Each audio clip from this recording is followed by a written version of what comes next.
Hi, welcome to SPR Videos. I'm Peter Loshak. This is our Into the Weekend with BetDSI call. We're for college football, Week 7. This, of course, is a call we do every week with Brent, the headlines manager at DSI Sportsbook, and he very generously and graciously gives us a little glimpse into some of the notable betting action that he's taken from the sharps and the public each week in football. Brent, thanks for being back with us.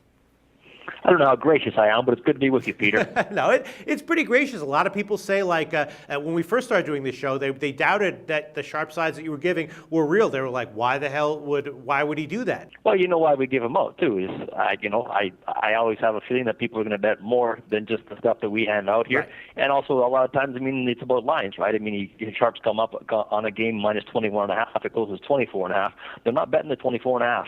Absolutely. That's absolutely true. The first thing I want to ask you about this week, I just want to ask you a general question about line movements. And this will be relevant when we discuss TCU Baylor, which is one of the games that I want to ask you about. But, we see a lot of line movements. And a lot of times everyone's wondering what that means. And some of the line movements that we see, first of all, when the lines first come out, a lot of times we see some very sharp line movements as soon as they come out, and then a lot of times we'll see line movements the other way later that day. And then another kind of line movement I see that I'm always wondering about is, a lot of times there'll be a big line movement by midweek, and then there'll be an opposite line movement by kickoff back towards the opening line. Like for instance, you might see like a line where a favorite will open minus 14.5. Then by midweek, it's up to maybe minus 17.5 or 18. And then so many times, by kickoff, by Saturday, we're seeing that line back down to 14.5, sometimes even more, even down to 14 or 13.5. And so my main question is, when we're trying to read these line moves, what are the sharpest moves in your opinion?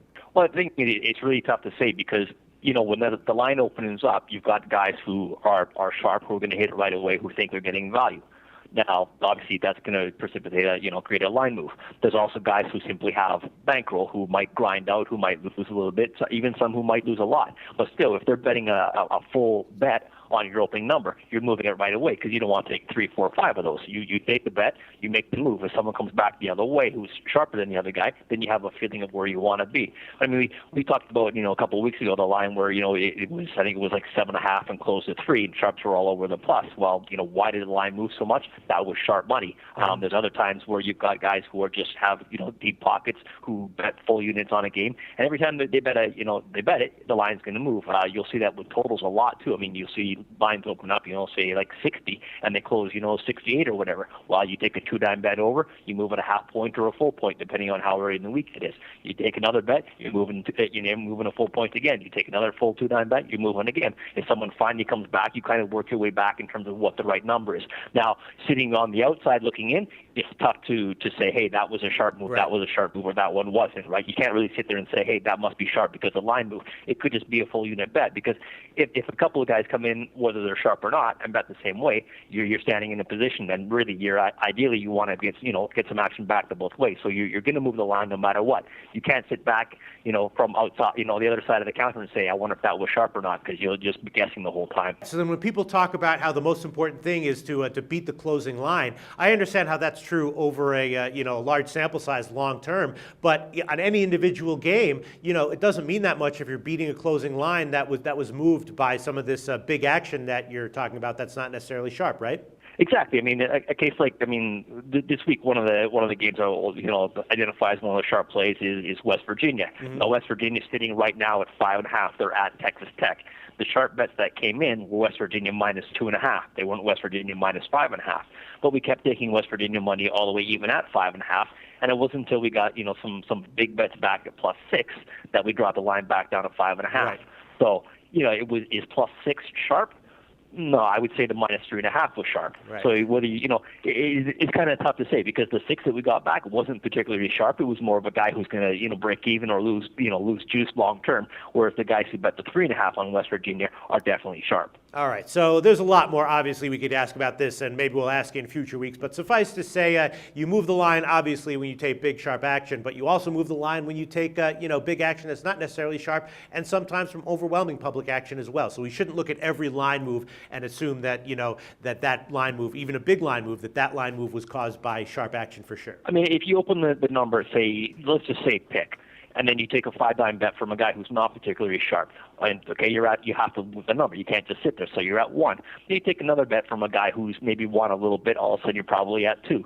Now the line gets up to 3, and you've got sharps coming back the other way. Now if sharps like the same side that the other guys were laying the pick and the 1, all of a sudden you're way off. Right. That's why you absolutely have to make a move. Otherwise, everyone's going to hit you with the same number. And Right. if the public and the sharps or the deep pockets and the sharps are on the same side, how are you getting money back? So I think the takeaway is then, if the line moves against you, if you're a bettor and the line moves against you, it's not a great sign, but don't automatically assume that it's because you're on the square side of a bet. All right. Well, let's start. Right. Let's start with the 4 games. There's so many big games this week that I wanted to ask you about, but I cut it down to 4 games that we'll discuss specifically. Make sure we get to. First one, Auburn, Mississippi State. Right. SEC powerhouses. Both these teams coming off of huge wins and covers. I'm assuming that this game is going to get sharp action. It's going to get big public action, and that it's mostly split. Yeah, you're bang on that. We're completely split on this game. Right now we're running Auburn -3, -05, a total of 63.5, and my count is dead even. My money's dead even. It's a real good game for us.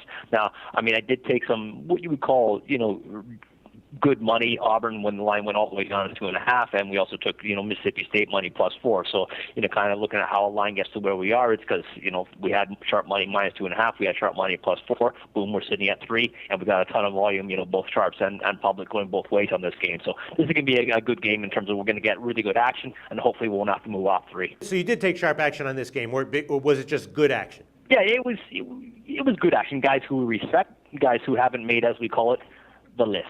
The main list. Okay, all right. And then, another home dog here. I've got 3 marquee matchups with home dogs. Georgia, Missouri, kind of the same deal. I'm just wondering if any of these games are going to be games where you've gotten particular notable sharp action on either the small road favorite or the home underdog. Georgia, Missouri, I could see a good case being made for both these teams. I'm assuming that the public is favoring Georgia here for sure, though. Right now, not too bad. My count definitely is a little bit higher on Georgia. We're sitting -3, -15 was the last number there.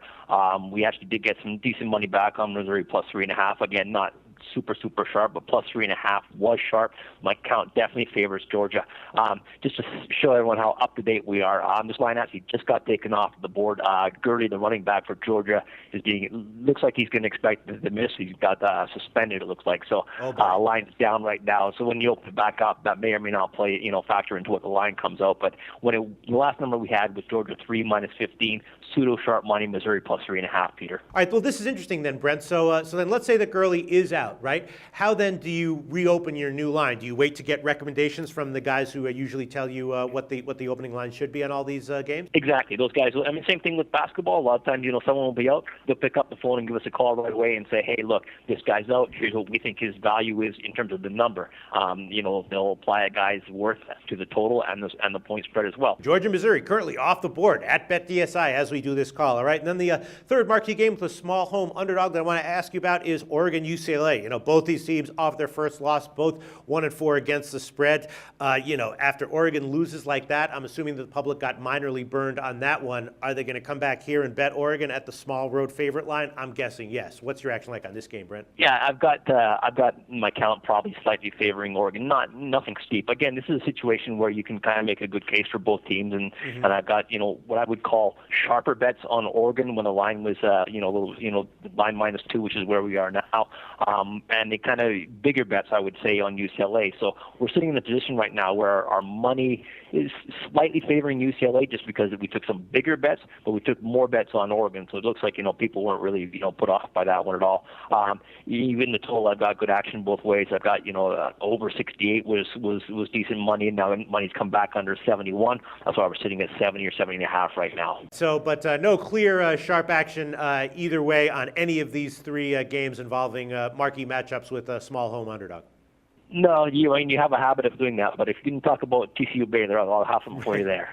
All right, yeah, and that's the fourth game I want to ask about. TCU Baylor, very, very interesting line that has seen movement. You told us great information last week about how TCU was a sharp side last week, and not only were they a sharp side in that game, but sharps also came in on TCU to win the Big 12 and even to win the national championship. So obviously, TCU was a team that was expected to be a bit underrated and undervalued by the Sharps in general this year. And here they are at Baylor, Huge line. The line opened at 10, and I bet that early at plus 10, and I actually saw, not at DSI, but I saw a quick move up to Baylor minus 11, which kind of surprised me. Then, of course, I saw it come back down, which didn't really surprise me. TCU now it's like around 8 market wide, so I'm wondering, is this another time where the sharps are coming in betting TCU? Yeah, and again, it's about the number. I mean, I thought you kind of would like me tipping you off to TCU last week. As I said, I had guys, betting on them to win the conference, to win the championship and everything. Right now, my count slightly favors them. They're at Baylor. I've got Baylor minus 8 right now on a total of 68. Now,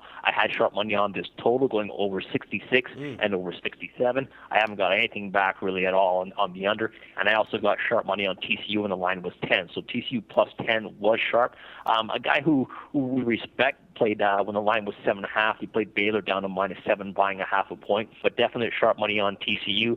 My count slightly favors TCU. My money's dead even though, Peter. All right. Thanks so much, Brent, for all this great information. Now let's just get to the final segment of this show. As always, the notable, sharp, and public action that you've taken from the rest of the card. What can you tell us, Brent?